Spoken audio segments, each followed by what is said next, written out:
안녕하세요, 여러분. 찾아주셔서 감사합니다. 구독과 좋아요는 저에게 큰 힘이 됩니다. 오늘의 이야기 들려드리겠습니다. 조선 숙종시대 백두대간의 웅장한 기상 아래 영암고을에는 이명제라는 이름의 원님이 다스리고 있었습니다. 그의 삶은 겉으로 보기에는 평온하고 안락해 보였으나 그의 마음속에는 늘 채워지지 않는 허기와 불안이 그림자처럼 드리워져 있었습니다.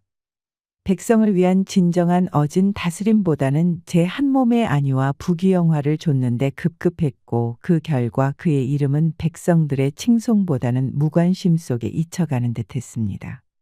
그는 매일 밤 화려한 비단 이불 아래 잠들었지만 그의 꿈은 언제나 텅 빈 공간을 헤매는 듯 허전했습니다. 그러던 어느 날 밤 모든 것을 잊고 깊은 잠에 빠져있던 이명제 원님에게 예고 없는 손님이 찾아왔습니다. 이명재, 어서 일어나라. 바로 저승사자였습니다. 원님은 깜짝 놀라 잠에서 깨어났습니다. 저승사자의 기척 없는 방문은 마치 겨울밤의 칼바람처럼 차갑고 섬뜩하여 이명재는 자신의 육신을 벗어던지고 영혼의 모습으로 미지의 세계, 저승의 문을 넘어서게 되었으니 이야기는 바로 그곳에서부터 시작됩니다. 어둠 속을 한없이 헤매던 이명재 원님의 눈앞에 호련히 눈부신 빛이 터져 나왔습니다. 그 빛을 따라 나아가니 웅장하고 거대한 정각이 호련히 모습을 드러냈습니다. 정각의 문을 열고 들어서자 그 안에는 오색 구름이 아스라이 피어오르는 가운데 위엄 넘치는 모습의 염라대왕이 좌정하고 있었습니다. 그의 기세에 눌려 이명재는 저도 모르게 무릎을 꿇고 고개를 들지 못했습니다. 저승의 바람은 이승과는 비교할 수 없이 차갑고 서늘하여 이승에서의 화려했던 삶이 한낮 꿈처럼 느껴지는 순간이었습니다. 그가 자신의 생이 이리도 허망하게 마무리될 줄은 꿈에도 생각지 못했을 때 염라대왕의 준엄한 목소리가 정각을 울렸습니다. 이 어인일이냐? 이명재는 아직 명이 다하지 않았거늘 어찌 벌써 데려왔단 말이냐? 염라대왕의 불호령에 저승사자는 고개를 숙이며 엎드렸습니다. 대왕마마, 송구하오나 소인이 명부에 잠시 착오가 있어 황망히 데려왔사옵니다. 염라대왕은 깊은 한숨을 쉬며 이명재를 바라보았습니다. 이명재, 그대는 아직 죽을 때가 아니나 이승에서 베푼 공덕이 너무나 미미하여 그냥 돌려보낼 수가 없구나. 염라대왕의 말에 이명재는 가슴이 철렁 내려앉았습니다. 그는 지난 날의 자신을 돌아보았습니다. 백성을 위한 마땅히 해야 할 도리를 외면하고 오로지 제 한 몸의 안위와 부귀영화만을 좇았던 수많은 과오들이 주마등처럼 스쳐 지나갔습니다. 백성들의 고통을 외면하고 그들의 작은 목소리에도 귀 기울이지 않았던 자신의 모습이 떠올라 얼굴이 화끈거렸습니다. 뒤늦은 후회와 절망감이 그의 온몸을 휘감았고 그는 저도 모르게 깊은 한숨을 내쉬었습니다. 염라대왕님, 부디 소생에게 한 번만 더 기회를 주시옵소서. 이승에 돌아가면 못다 한 공덕을 쌓고 백성을 위해 헌신하겠나이다. 소생의 죄를 뉘우칠 기회를 주시옵소서. 그의 간절한 목소리는 넓은 정각 안에 애처롭게 메아리쳤으나 염라대왕의 표정은 변함이 없었습니다. 마치 오랜 세월 모든 인간의 희로애락을 지켜본 듯 초연한 모습이었습니다. 후회는 이미 늦었으나 한 가지 방법이 있나니 이승으로 돌아가고 싶다면 이곳 저승에서라도 어짐을 베풀고 가라. 그대의 곳간에 쌓인 공덕이 너무나 초라하니 이곳에서라도 덕을 쌓아야 할 것이다. 이명재는 자신이 공덕을 쌓을 만한 재물도 능력도 없음을 알고 막막했습니다. 그는 이승에서 재물을 모으는 데는 능했지만 진정으로 덕을 쌓는 방법에는 문외한이었습니다. 그러나 다시 삶을 얻을 수 있다는 희미한 희망 앞에 그는 지푸라기라도 잡는 심정으로 염라대왕의 명에 따르기로 결심했습니다. 그의 영혼 깊은 곳에서 미약하나마 다시 살아보고자 하는 간절한 욕망이 피어올랐습니다. 소생, 염라대왕님의 명을 받들겠습니다. 허나 소생의 곳간에는 아무것도 없사온데 어찌 어짐을 베풀 수 있사옵니까? 그의 물음에 염라대왕은 깊은 눈으로 이명재를 바라보며 나지막이 일렀습니다. 걱정 말라. 너를 도울 이가 있을 것이니. 그 말이 끝나기가 무섭게 검은 망토를 두른 저승사자가 호련히 나타나 이명재 원님 앞에 섰습니다. 그는 어떠한 감정도 읽을 수 없는 차가운 얼굴로 이명재를 저승의 곳간으로 이끌었습니다. 그들의 발걸음은 저승의 고요한 공간을 가르며 묵묵히 이어졌습니다. 저승사자가 이명재 원님을 이끌고 멈춰 선 곳은 거대한 곡간들이 줄지어 늘어선 장소였습니다. 셀 수 없이 많은 곡간들이 끝없이 이어져 있었고 그곳에는 각기 다른 이름들이 적혀 있었습니다. 이곳이 바로 이승에서 쌓은 공덕이 쌓이는 곳이라는 설명에 이명재는 가슴이 조여왔습니다. 저승사자는 묵직한 목소리로 말했습니다. 저곳이 바로 너의 곳간이다. 이승에서 쌓은 공덕이 이곳의 제물로 쌓이는 법이니 확인해 보거라. 이명재는 긴장된 마음으로 자신의 이름이 적힌 곳간의 문을 열었습니다. 그의 손은 떨렸고 심장은 불안하게 고동쳤습니다. 그러나 그의 눈에 들어온 것은 처참한 광경이었습니다. 넓디 넓은 곳간 안은 텅 비어 있었고 한쪽 구석에 바싹 마른 집 한 단만이 외로이 놓여 있을 뿐이었습니다. 이것이 저의 공덕이옵니까? 집 한 단이라니? 이명재는 망연자실하여 그 자리에 주저앉았습니다. 이승에서 그토록 부와 명예를 쫓으며 남부럽지 않게 살았다고 자만했건만 정작 죽어서 남은 것은 한 줌의 집뿐이라니. 그의 눈앞에는 지난날의 탐욕과 안일함이 스쳐 지나갔습니다. 자신이 얼마나 어리석고 헛된 삶을 살았는지 뼈저리게 느끼는 순간이었습니다. 그는 절망감에 고개를 숙였습니다. 이명재가 좌절에 빠져 몸을 떨고 있을 때 저승사자의 목소리가 다시 그의 귓가에 들려왔습니다. 그의 목소리는 차갑지만 어딘가 희망을 품고 있는 듯했습니다. 너무 낙담하지 말거라.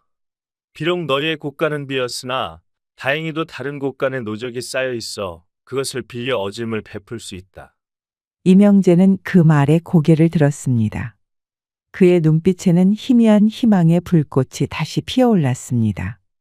그는 살 수 있다는, 다시 한번 기회를 얻을 수 있다는 생각에 간절히 물었습니다. 누구의 곳간이란 말이오? 저에게 이리도 큰 자비를 베푸실 분이 누구시란 말이오? 저승사자는 고개를 돌려 수많은 곳간들 중 유독 밝게 빛을 발하는 한 곳간을 가리키며 말했습니다. 그곳은 다른 곳간들과는 비교할 수 없을 만큼 가득 채워져 있었습니다. 저곳이 바로 덕진이라는 이름의 곳간이다. 저곳에는 쌀 300석이 가득 쌓여 있으니 그것을 빌려 저승에 굶주린 영혼들에게 나누어 주고 이승에 돌아가시면 반드시 갚아야 한다. 이명재는 덕진이라는 이름이 생소했습니다. 백성을 다스리는 원님이었지만 그의 기억 속에는 덕진이라는 이름의 부호나 대인이 없었습니다. 그는 어리둥절했지만 더 이상 선택의 여지가 없었습니다. 그는 지푸라기라도 잡는 심정으로 저승사자의 제안을 받아들이고 덕진의 곳간에서 쌀을 빌려 저승에 굶주린 영혼들에게 나누어 주기 시작했습니다.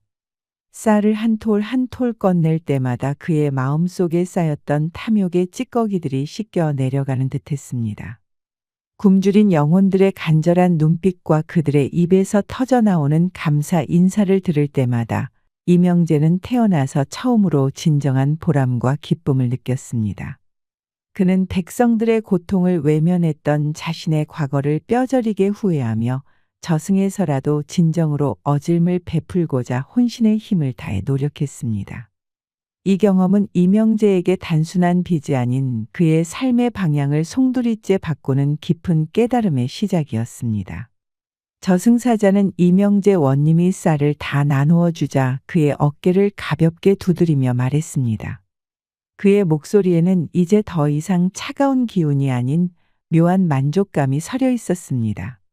이제 약속대로 어짐을 베풀었으니 이승으로 돌아갈 때가 되었다. 덕진에게 빌린 쌀 300석은 이승에 돌아가 반드시 갚아야 한다. 이명재는 고개를 끄덕였습니다. 그의 가슴 속에는 저승의 차가운 바람 속에서 피어난 따뜻한 온기가 자리하고 있었습니다. 다시 삶의 기회를 얻었다는 기쁨보다 진정한 깨달음을 얻었다는 안도감이 더 컸습니다. 저승의 문이 다시 열리고 그는 익숙하지만 낯선 이승의 공기를 가득 마셨습니다. 새로운 삶이 그의 눈앞에 펼쳐지는 듯했습니다. 그는 굳게 다짐했습니다. 덕진이라는 일을 반드시 찾아 쌀을 갚고 남은 생은 진정으로 백성을 위한 삶을 살리라. 이명재 원님은 기적처럼 다시 깨어났습니다. 그의 몸은 이전처럼 건강했고 영암 원님의 자리 또한 그를 기다리고 있었습니다. 그러나 그의 삶은 이전과는 확연히 달라져 있었습니다. 화려한 옷차림과 안락한 저택도 그에게는 더 이상 의미가 없었습니다. 그는 저승에서의 경험을 단 한순간도 잊지 못했습니다. 특히 덕진이라는 이름은 그의 뇌리에서 떠나지 않는 숙제와도 같았습니다. 텅 비었던 자신의 곳간과 노적이 가득 쌓여 있던 덕진의 곳간. 그 대비는 그의 마음속에 깊이 새겨져 있었습니다. 그는 하루라도 빨리 덕진을 찾아 쌀 300석을 갚고 싶었습니다. 그 빚은 단순히 쌀의 양을 넘어 자신의 삶을 송두리째 바꾸어 놓은 깨달음의 빚이었기 때문입니다. 이명재는 수소문 끝에 덕진강 근처 작은 주막집에서 일하는 김덕진이라는 중노미가 있다는 소식을 듣게 됩니다. 설마 그 이름 없는 중노미가 저승에서 나를 도운 덕진이란 말인가? 그는 반신반의했지만 더 이상 지체할 수 없었습니다. 그는 몸소 행차하여 덕진이 일하는 주막으로 향했습니다. 한적한 시골길을 따라 걸으며 그의 마음속에는 기대와 불안이 뒤섞였습니다. 과연 덕진은 어떤 사람일까? 주막은 덕진강의 물줄기처럼 고즈넉한 풍경 속에 자리하고 있었습니다. 강물은 유유히 흐르고 오래된 나무들은 강바람에 잔잔히 흔들렸습니다. 이명재는 조용히 주막 안으로 들어섰고 분주하게 술과 음식을 나르는 김덕진을 발견했습니다. 낡고해진 옷차림에 검게 그을린 얼굴이었지만 그의 눈빛은 맑고 흔들림이 없었습니다. 세상의 때가 전혀 묻지 않은 듯 순박하고 선량한 인상이었습니다.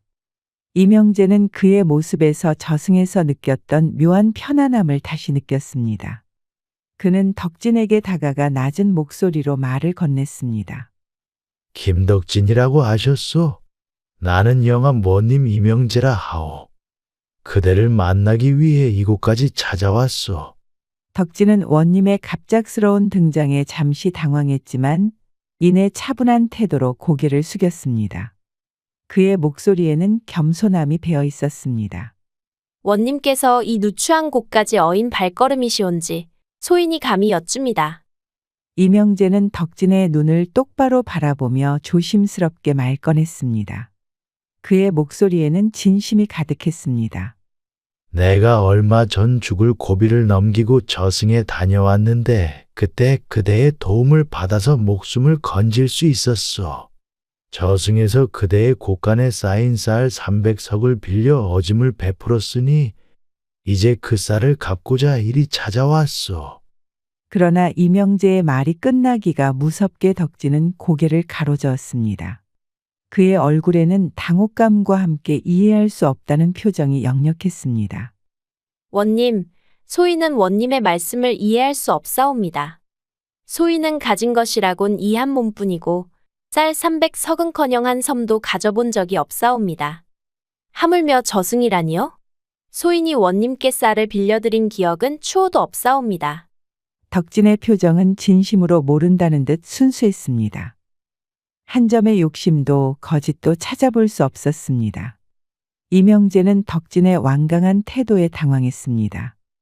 저승사자가 분명 덕진의 곳간에서 쌀을 빌려주었다고 말했건만 어찌 이토록 완강히 부인한단 말인가. 그는 자신의 상황이 난처해짐을 느꼈습니다. 아니, 저승사자가 분명 그대의 곳간에서 쌀을 빌려주었다 하였거늘 어찌 모른다는 말이오? 덕진, 정녕 이 쌀을 받지 않겠다는 말이오? 이대로는 저승사자의 벌을 면치 못할 것이오. 나는 어찌해야 한단 말이오. 이명재는 거듭 덕진을 설득하려 했지만 덕진은 흔들림 없이 한결같이 완강했습니다. 그의 눈빛에는 변함없는 순수함만이 가득했습니다. 원님, 소인은 정말이지 원님께 쌀을 빌려드린 적이 없사옵니다. 부디 소인을 시험에 들게 하지 마시옵소서. 제가 알지도 못하는 쌀을 어찌 받을 수 있겠나이까. 덕진의 눈빛에는 한 점의 욕심도 거짓도 없었습니다. 오직 진실만을 말하고 있었습니다. 이명재는 그의 소박하고 순수한 마음에 깊은 감명을 받았습니다. 자신이 그토록 쫓았던 부와 명예가 얼마나 허망하고 부질없는 것이었는지 덕진의 욕심 없는 모습을 통해 비로소 깨달았습니다. 진정한 부는 덕진처럼 욕심 없는 마음에 있다는 것을 절실히 느끼는 순간이었습니다. 그 순간 이명재는 깨달았습니다. 쌀을 갚는 것으로는 덕진의 큰 뜻에 보답할 수 없다는 사실을. 그는 덕진의 숭고한 마음을 세상에 널리 알리는 것이야말로 가장 올바른 길임을 느꼈습니다. 그리고 이명재는 더 이상 쌀을 돌려주겠다는 말을 꺼내지 않았습니다. 그는 덕진의 순수함과 깨끗한 마음에 깊이 탐복하며 저승에서 빌린 쌀 300석이 단순한 물질이 아닌 자신의 삶을 바로잡고 진정한 어짐을 베풀라는 하늘의 깊은 뜻이었음을 다시 한번 되새겼습니다. 이명재는 덕진의 이름과 그의 숭고한 정신을 영원히 기억할 수 있는 방법을 찾기로 했습니다. 그는 덕진에게 진심을 담아 말했습니다. 그의 목소리에는 존경과 감사가 가득했습니다. 덕진, 그대가 끝내 쌀을 받지 않으니 내 그대의 뜻을 따르겠소. 허나 그대의 큰 덕을 어찌 이대로 못 얻을 수 있겠소이까? 내 이제 그대의 이름을 영원히 기릴 방법을 찾았으니 부디 내 뜻을 받아주시구려. 이명재 원님은 영암 고을 백성들에게 널리 알렸습니다. 원님의 목소리에는 이전에는 들을 수 없었던 진정한 지도자의 무게와 따뜻함이 실려 있었습니다. 덕진이라는 인물이 저에게 큰 은혜를 베풀어 주었으니 그 은혜에 보답하고 또한 그의 숭고한 마음을 기리고자 하오. 덕진강의 백성들의 통행을 돕는 다리를 놓을 것이며 그 다리의 이름을 덕진다리라 할 것이요. 백성들은 처음에는 영문을 몰랐지만 원님의 진심과 다리의 필요성을 깨닫고 너나 할 것 없이 팔을 걷어붙였습니다. 원님의 뜻에 따라 덕진강에 튼튼하고 아름다운 다리를 놓기 시작했습니다. 이명재 원님은 이제 더 이상 관아에 앉아 결제만 하는 권위적인 원님이 아니었습니다. 그는 직접 공사 현장을 찾아 백성들과 함께 땀을 흘렸습니다. 백성들의 고충을 듣고 그들의 삶의 진심으로 다가가는 진정한 목민관의 모습을 보였습니다. 그의 진심은 백성들의 마음을 움직였습니다. 긴 노력과 백성들의 땀방울 끝에 덕진강 위로 웅장하고 아름다운 다리가 마침내 완공되었습니다. 다리는 굽이치는 강물 위로 용이 승천하듯 힘차게 뻗어나갔고 그 위로 백성들이 자유롭게 오갈 수 있게 되었습니다.